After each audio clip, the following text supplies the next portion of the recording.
La philosophie de nouvelle Clio RS 200 DC, c'est un véhicule deux en un, un véhicule avec une double personnalité. On pourrait dire un côté Dr Jekyll et Mr Hyde de l'autre côté.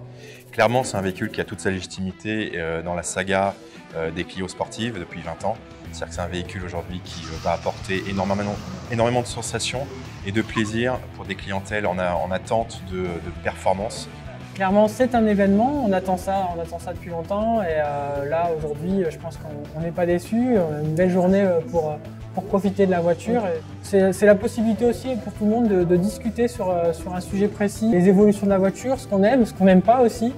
Voilà, c'est tout cet ensemble de choses, toute cette alchimie en fait qui fait que voilà, la sortie d'une nouvelle auto chez Renault Sport, c'est un événement majeur. C'est un véhicule aujourd'hui qui peut prétendre conquérir une clientèle peut-être beaucoup plus large, une clientèle qui est en attente peut-être moins de radicalité, pour un usage peut-être plus polyvalent au quotidien.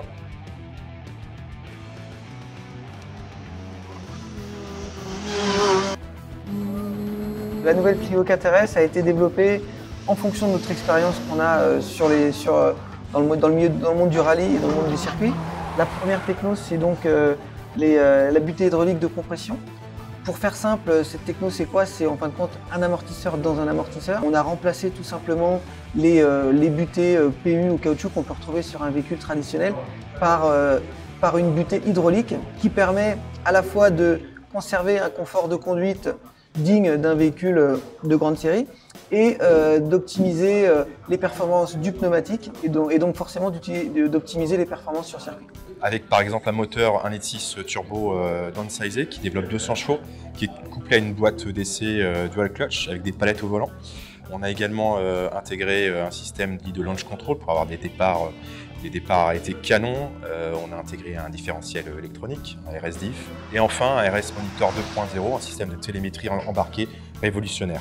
Vraiment plaisir de conduite sur circuit où à la fois par la suspension, les palettes qu'on peut avoir au niveau du volant, la balance de la voiture où on a fait une balance assez ludique, assez joueuse.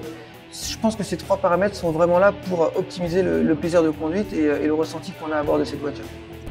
Elle a un comportement routier très très bon.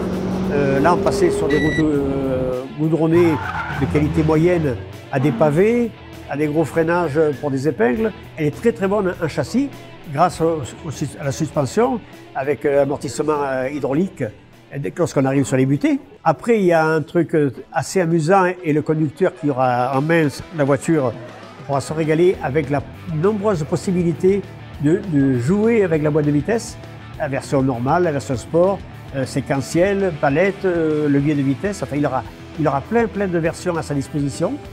Et puis le moteur, bien sûr, le moteur qui m'a agréablement surpris parce que souvent, quand on conduit une voiture qui a un moteur turbo, il y a une place d'utilisation très intéressante, mais assez basse dans la zone d'utilisation. Et celle-ci, sur la nouvelle Clio RS 4, sur celle-ci, il y a une place d'utilisation beaucoup plus importante. Et il y a même des moments où on a l'impression que ce n'est pas un moteur turbo. Alors, j'ai trouvé ça très agréable. First impressions of the new Clio RS is very good indeed. I've been anticipating the drive for quite some time in the UK, so to finally come out here and to get it, especially on the track as well, it's been phenomenal. It seems to grip incredibly well, and the gearbox is quite nice too. So yeah, very nice indeed. To a full road test today, we've been impressed on the track in the short time that we've had it.